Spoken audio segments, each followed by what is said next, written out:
ಬೆಳೆಹಾನಿ ಪ್ರದೇಶಗಳಿಗೆ ಅಧಿಕಾರಿಗಳ ಜೊತೆಗೆ ಎಂಎಲ್ಸಿ ಡಾಕ್ಟರ್ ಚಂದ್ರಶೇಖರ್ ಪಾಟೀಲ್ ಭೀಮರಾವ್ ಪಾಟೀಲ್ ಜಂಟಿಯಾಗಿ ಭೇಟಿ.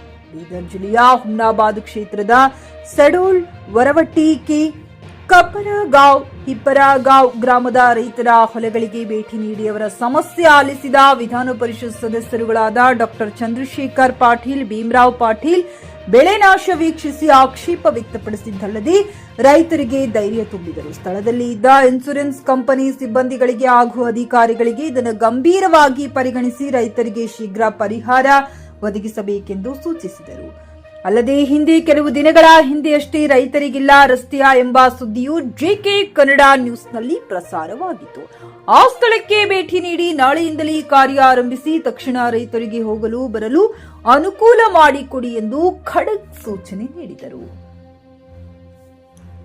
ನಂತರ ಬೀದರ್ ದಕ್ಷಿಣ ಕ್ಷೇತ್ರದ ಮನ್ನಾ ಖೇಡಿ ಹಾಗೂ ಬೋರೆಲ್ ಗ್ರಾಮಗಳಿಗೆ ಭೇಟಿ ನೀಡಿ ಬೆಳೆ ಹಾನಿ ವೀಕ್ಷಿಸಿ ಪರಿಹಾರ ಒದಗಿಸಲು ಅಧಿಕಾರಿಗಳಿಗೆ ಸೂಚಿಸಿ ಮಾಧ್ಯಮಗಳಿಗೆ ಮಾತನಾಡಿದ ಎಂಎಲ್ಸಿ ಡಾಕ್ಟರ್ ಚಂದ್ರಶೇಖರ್ ಪಾಟೀಲ್ ರವರು ಈಗಾಗಲೇ ನಾವು ಎಲ್ಲಾ ಗ್ರಾಮಗಳನ್ನ ವೀಕ್ಷಿಸಿ ರೈತರ ಸಮಸ್ಯೆ ಆಲಿಸಿದ್ದೇವೆ. ನಿರಂತರವಾಗಿ ಸುರಿದ ಮಳೆಯಿಂದ ರೈತರಿಗೆ ಅಪಾರ ನಷ್ಟವಾಗಿದೆ. ಈ ಕುರಿತು ಸರ್ಕಾರದ ಗಮನಕ್ಕೆ ತಂದು ಶೀಘ್ರ ಪರಿಹಾರ ಒದಗಿಸುವ ಕೆಲಸ ಮಾಡುತ್ತೇವೆ ಎಂದರು. ಹೆಸರು, ಉದ್ದು, ಬದನೆಕಾಯಿ, ಪಪ್ಪಾಯಿ ಬೆಳೆಗಳನ್ನ ವೀಕ್ಷಿಸಿದ್ದೇವೆ. ಸಂಪೂರ್ಣ ನಾಶವಾಗಿದ್ದು ರೈತರ ಈ ನಷ್ಟ ಆಘಾತ ತಂದಿದೆ. ದೇಶದ ಬೆನ್ನೆಲುಬು ಆಗಿರುವ ರೈತರ ಪರವಾಗಿದ್ದೇವೆ. ಅವರಿಗೆ ಪರಿಹಾರ ಕೊಡಿಸುವ ನಿಟ್ಟಿನಲ್ಲಿ ಕೆಲಸ ಮಾಡುತ್ತೇವೆ ಎಂದರು. ಎಂಎಲ್ಸಿ ಭೀಮರಾವ್ ಪಾಟೀಲ್, ಮಾಜಿ ಜಿಲ್ಲಾ ಪಂಚಾಯಿತಿ ಉಪಾಧ್ಯಕ್ಷ ಲಕ್ಷ್ಮಣರಾವ್ ಬುಳ್ಳಾ, ಬ್ಲಾಕ್ ಕಾಂಗ್ರೆಸ್ ಅಧ್ಯಕ್ಷ ಅಫ್ಸರ್ ಮಿಯಾ, ಪಿಎಲ್ಡಿ ಬ್ಯಾಂಕ್ ಅಧ್ಯಕ್ಷ ಮಲ್ಲಿಕಾರ್ಜುನ್ ಮಾಶೆಟ್ಟಿ, ಕಾಂಗ್ರೆಸ್ ಗ್ರಾಮೀಣ ಅಧ್ಯಕ್ಷ ಓಂಕಾರ್ ತುಂಬಾ ದುಬಲಗುಂಡಿ, ಗ್ರಾಮ ಪಂಚಾಯತ್ ಅಧ್ಯಕ್ಷ ನಾಗರಾಜ್ ಬೋಜಗುಂಡಿ, ತಹಶೀಲ್ದಾರ್ ಅಂಜುಮ್ ತಬ್ಸುಮ್ ಹಾಗೂ ಕೃಷಿ ಅಧಿಕಾರಿಗಳು ಸೇರಿದಂತೆ ಸಂಬಂಧಪಟ್ಟ ಅನೇಕ ಅಧಿಕಾರಿಗಳು ಉಪಸ್ಥಿತರಿದ್ದರು. JK news Kannada Humnabad. ಇದು ಭ್ರಷ್ಟರ ಪಾಲಿಗೆ ಸಿಂಹಸ್ವಪ್ನ. ಈಗಾಗಲೇ ಸುಮಾರು 3 ಗಂಟೆ ಹಿಡಿದು ಸೇಡೋಳ್, ವರವಟ್ಟಿ ಮತ್ತು ಬೋರಳ್, ಕಪ್ಪರ್ಗಾಂವ್, ಹಿಪ್ಪರಿಗೆ ಈಗಾಗಲೇ ಮೊನ್ನೆ ಕಡೆ ಬಂದಿದ್ದೀವಿ. ಸುಮಾರು 6 ಕಡೆ ಎಲ್ಲ ಕಡೆ ವಿಸಿಟ್ ಮಾಡಿದ್ದೀವಿ. ಎಲ್ಲ ಕಡೆ ಹೊಲದಲ್ಲೆಲ್ಲ ನೀರು ನಿಂತ್ಕೊಂಡು ಎಲ್ಲ ಬೆಳೆಗಳನ್ನು ನಾಶ ಆಗಿದೆ. ಈಗಾಗಲೇ ಮನ್ಸೂನ್ನಲ್ಲಿ ಎಷ್ಟು ಮಳೆ ಬರಬೇಕಾಗಿತ್ತು, ಆಗಸ್ಟ್ನಲ್ಲಿ ಸುಮಾರು 19 ದಿವಸ ಹೌದಿಲ್ಲ, 19 ದಿವಸ ಆಗಸ್ಟ್ನಲ್ಲಿ ನಿರಂತರವಾಗಿ ಮಳೆ ಬಂದ ಸಲುವಾಗಿ ಎಲ್ಲ ಬೆಳೆನೂ ನಷ್ಟ ಆಗಿದೆ. ಅದಕ್ಕೆ ಈಗಾಗಲೇ ನಾನು ನಮ್ಮ ಜೊತೆ ADO ಆಗಲಿ ಮತ್ತು ನಮ್ಮದು EO ಆಗಲಿ, ತಹಸೀಲ್ದಾರ್ ಮೇಡಮ್ ಆಗಲಿ ಮತ್ತೆಲ್ಲ ನಾವು ರೈತ ಬಾಂಧವರು, ನಮ್ಮ ಹುಮ್ನಾಬಾದ್ ತಾಲೂಕಾ ಪಂಚಾಯತ್ ಮಾಜಿ ಅಧ್ಯಕ್ಷರು, ನಮ್ಮ ಕಾಂಗ್ರೆಸ್ ಪಾರ್ಟಿ ಅಧ್ಯಕ್ಷರು, ನಮ್ಮ ಮಾಜಿ ಜಿಲ್ಲಾ ಪಂಚಾಯತ್ ವೈಸ್ ಪ್ರೆಸಿಡೆಂಟರು, ನಮ್ಮ ಬ್ಯಾಂಕಿನ ಅಧ್ಯಕ್ಷರು, ಈಗಾಗಲೇ ನಮ್ದೆಲ್ಲ ಮೊನ್ನೆ MLC ಸಾಹೇಬರು ಇದ್ದಾರೆ, ಇಬ್ಬರು ಅಣ್ಣ ತಮ್ಮರು ಕೂಡಿ ಎಲ್ಲ ಕಡೆ ವಿಸಿಟ್ ಮಾಡಿ ಎಲ್ಲ ಕಡೆ ಸರ್ವೆ ಮಾಡ್ತೀವಿ. ಈಗಾಗಲೇ ತಾವೆಲ್ಲ ನೋಡ್ತಿದ್ರೆ ಮತ್ತು ನಾವು ಇದು ಸೆರಿಕಲ್ಚರ್ ಇದಕ್ಕೂ ಹೋಗಿದ್ದೀವಿ. ಎಲ್ಲ ಕಡೆ ಪಪ್ಪೆನೂ ಸಾಕಷ್ಟು ನೀರು ನಿಂತು ಅದನ್ನು ಹಾಳಾಗಿದೆ.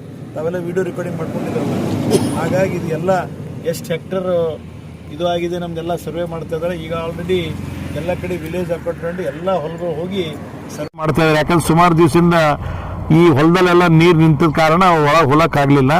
ಈಗ ಸುಮಾರು ಒಂದು 25% ಆಗಿದೆನಾ, ಒಂದು 25% ಸರ್ವೆ ಆಗಿದೆ. ಈಗ ಆಲ್ರೆಡಿ ಮೇಲಿಂದಲೇ ನಾವು ಎಲ್ಲರೂ ಕೂಡ ಹೇಳಿದ್ದೀವಿ, ಆದಷ್ಟು ಬೇಗನೆ ಒಂದು 4-5 ದಿವಸದಲ್ಲಿ ಪೂರಾ ಎಲ್ಲ ಸರ್ವೆ ಮುಗಿಸಿ ಇದು ಎಲ್ಲ ರಿಪೋರ್ಟು ಗೋರ್ಮೆಂಟ್ ಸಲ್ಲಿಸ್ತಾರ. ಆಮೇಲೆ ಎಲ್ಲ ಕೂಡಿ ನಮ್ಮ ಸರ್ಕಾರ ಎಲ್ಲ ಏನು ನಿರ್ಣಯ ತಗೋತಾರೋ ಅದಕ್ಕೆಲ್ಲರೂ ಕೂಡ ಸದನದಲ್ಲಿ ಆಲ್ರೆಡಿ ಚರ್ಚೆ ಆಗಿದೆ.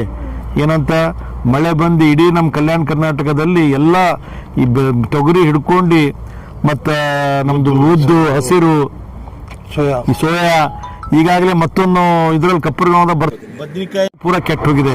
ಯಾಕಂದ್ರೆ ಏನಾಗಿದೆ, ಪೂರಾ ಹೊಲದಲ್ಲಿ ನೀರು ನಿಂತು ಪೂರಾ ಬೆಳೆಗೆಲ್ಲ ನಷ್ಟವಾಗಿದೆ. ಅದಕ್ಕಾಗಿ ಈಗಾಗಲೇ ನಾವೆಲ್ಲರೂ ಕೂಡ ಸರ್ವೆ ಮಾಡಿದ್ದೀವಿ. ಈ ರಿಪೋರ್ಟನ್ನು ಎಲ್ಲಿ DC ಅವರಿಗೆ ಮುಡಿಸಿ ಆಮೇಲೆ ಮೇಲ್ಗಡೆ ಹೋಗಿ ನಾವೆಲ್ಲರೂ ಕೂಡಿ ಇದಕ್ಕೇನು ಇದು ಮಾಡ್ಲಿಕ್ಕಾಗುತ್ತೆ, ಪರಿಹಾರ ಆದಷ್ಟು ಬೇಗನೆ ಸರ್ಕಾರದಿಂದ ಪರಿಹಾರ ಮಾಡ್ಬೇಕಂತೇಳಿ ನಾವು ಇಬ್ಬರು MLC ಅವರು ನಾವೆಲ್ಲರೂ ಕೂಡಿ ಆಲ್ರೆಡಿ ಸದನದಲ್ಲೂ ಆಡಿದಾರ. ಈಗ ಆದಷ್ಟು ಬೇಗನೆ ನಿರ್ಣಯ ತಗೋತಾರೆ ನಮ್ಮ ಸರ್ಕಾರ. ಇನ್ಶೂರೆನ್ಸ್ ಕಂಪನಿದವ್ರಿಗೆ ಏನು ಹೇಳಕ್ ಇಷ್ಟಪಡ್ತೀವಿ? ಈಗ ಆಲ್ರೆಡಿ ಇನ್ಶೂರೆನ್ಸ್ ಕಂಪನಿಯವರು ಈಗ ಆಲ್ರೆಡಿ ಏನಾಗಿದೆ, ಆದಷ್ಟು ಜನರು ಆಲ್ರೆಡಿ ಇನ್ಶೂರೆನ್ಸ್ ಕಟ್ಟಿದಾರ. ಬಟ್ ನಮ್ಮ ಜನರು ಏನು ನಿರ್ಣಯ ಬರ್ತಾ ಇದಾರ, ನಮ್ದೆಲ್ಲ ರೈತ ಬಾಂಧವರು, ನಾವು ಒಬ್ರೊಬ್ರು 5,000-8,000 ಸಾವಿರ ರೂಪಾಯಿ ಇನ್ಶೂರೆನ್ಸ್ ಕಟ್ಟಿದೀವಿ. ಇನ್ಶೂರೆನ್ಸ್ ಅವ್ರು ಕೊಡ್ಲಿಲ್ಲ ಅಂದ್ರೆ ನಾವು ಕಟ್ಟಿದ ಅಂತ ದುಡ್ಡು ಕೊಟ್ಟರು ಸಾಕು ಅಂತ ಅವ್ರು ಅಷ್ಟು ಮಟ್ಟಿಗೆ ಬೇಜಾರಾಗಿದೆ ಅವರಿಗೆ. ಯಾಕಂದ್ರೆ ವರ್ಷ ನಾವು ಇನ್ಶೂರೆನ್ಸ್ ಕಟ್ತಾ ಇದ್ದೀವಿ. ಈಗ ತಮಗೆಲ್ಲ ಗೊತ್ತಿದೆ, ನಾವು ಮುಂಚೆ ನಾವೆಲ್ಲ KDPಯಲ್ಲೂ ಭಾಳ ಸರ್ತಿ ಚರ್ಚೆ ಮಾಡಿದ್ದೀವಿ. ನಮ್ಮ ಇನ್ಶೂರೆನ್ಸ್ ಸಾಕಷ್ಟು ಕ್ಲೋಸ್ ಟುಗೆದರ್ ಹೋಗ್ತಾ ಇದೆ, ಅದರದ್ದು 10% ಬರ್ತಾ ಇಲ್ಲ. ಹಾಗಾಗಿ ರೈತರು ಎಲ್ಲ ಸಂಕಟದಲ್ಲಿದ್ದಾರೆ. ಅದು ಆದಷ್ಟು ಆ ಇನ್ಶೂರೆನ್ಸ್ ಕಂಪನಿ ಜೊತೆನೂ ಚರ್ಚೆ ಮಾಡಿ ನಾವೆಲ್ಲರೂ ಕೂಡ ಇನ್ಶೂರೆನ್ಸ್ ಕಂಪನಿ ಆದಷ್ಟು ಬೇಗನೆ ಅದ್ರ ಬಗ್ಗೆ, ಯಾಕಂದ್ರೆ ಮುಂಚೆ 2-3 KDPಯಲ್ಲೂ ಸಾಕಷ್ಟು ಅದ್ರ ಬಗ್ಗೆ ಚರ್ಚೆ ಆಗಿದೆ. ಈಗೆಲ್ಲ ಸುಮಾರು 5 ವರ್ಷ ಹಿಡಿದು ಚರ್ಚೆ ಆಗ್ತಾ ಇದೆ. PUC ಮುಗಿಸಿ ನರ್ಸಿಂಗ್ ಮಾಡಲು ಹಾಗೂ ಫಿಸಿಯೋಥೆರಪಿ ಮಾಡಲು ಇಚ್ಛಿಸುವವರಿಗೆ ಉತ್ತಮ ಅವಕಾಶ. ಹುಮ್ನಾಬಾದ್ನ HKDETಯ Umadevi Patil college of nursing ನಲ್ಲಿ BSc ನರ್ಸಿಂಗ್ ಹಾಗೂ ಡಿಪ್ಲೊಮಾ ನರ್ಸಿಂಗ್ ಕೋರ್ಸ್ ಲಭ್ಯ. ಹಾಗೂ ಭೀಮರಾವ್ ಪಾಟೀಲ್ ಕಾಲೇಜ್ ಆಫ್ ಫಿಸಿಯೋಥೆರಪಿನಲ್ಲಿ BPT ಮತ್ತು MPT ಸ್ನಾತಕೋತ್ತರ ಪದವಿ ಲಭ್ಯವಿದೆ. ಇಲ್ಲಿ ಪ್ರವೇಶ ಪ್ರಾರಂಭವಾಗಿದ್ದು ಉತ್ತಮವಾದ ಕ್ಲಾಸ್ ರೂಮ್, ಅನುಭವವುಳ್ಳ ಅಧ್ಯಾಪಕರಿಂದ ಬೋಧನೆ, ಪ್ರತ್ಯೇಕ ಲ್ಯಾಬ್ಗಳ ವ್ಯವಸ್ಥೆ, ಹೈಟೆಕ್ ಆಸ್ಪತ್ರೆಯೂ ಲಭ್ಯವಿದೆ. ಹಾಗೂ ವಿದ್ಯಾರ್ಥಿಗಳಿಗೆ ಪ್ರತ್ಯೇಕ ಹಾಸ್ಟೆಲ್ ವ್ಯವಸ್ಥೆಯೂ ಲಭ್ಯವಿದೆ. ಹಾಗಿದ್ರೆ ತಡೆಯಾಕೆ, ಹಿಂದೆ ಭೇಟಿ ನೀಡಿ. NH65 ರಸ್ತೆ, ವೀರಭದ್ರಗಿರಿ, ಸಿಂದನಕೀರ ಕ್ರಾಸ್, ಹುಮ್ನಾಬಾದ್. ಹೆಚ್ಚಿನ ಮಾಹಿತಿಗಾಗಿ ಸಂಪರ್ಕಿಸಿ ಆಡಳಿತಾಧಿಕಾರಿ ಡಾಕ್ಟರ್ ಸದಾನಂದ ಪತ್ರಿ 9019078988. ಗ್ರಾಹಕರ ಸ್ಯಾಟಿಸ್ಫ್ಯಾಕ್ಷನ್ ನಲ್ಲಿ ನಂಬರ್ 1 ತೃಪ್ತಿಕರ ದೈಹಿಕವಾದ ಹುಮ್ನಾಬಾದ್ನ SV TVS ಶೋರೂಮ್ ನಿಮಗಾಗಿ ತರುತ್ತಿದೆ ಹೊಸ ಮಾಡೆಲ್ಗಳ ಹೊಸ ಬೈಕ್ಗಳು. ಇಲ್ಲಿ TVS ನ ಸ್ಪೇರ್ ಪಾರ್ಟ್ಸ್ ಹಾಗೂ ಸರ್ವಿಸ್ ಕೂಡ ಲಭ್ಯ. ಹಾಗಿದ್ರೆ ತಡೆಯಾಕೆ, ಹಿಂದೆ ಭೇಟಿ ನೀಡಿ. ನಾಗಲಕ್ಷ್ಮಿ ದಾಬಾ ಹತ್ತಿರ, ಗುಲ್ಬರ್ಗಾ ರೋಡ್, ಹುಮ್ನಾಬಾದ್. ಹೆಚ್ಚಿನ ಮಾಹಿತಿಗಾಗಿ ಸಂಪರ್ಕಿಸಿ 8494951009.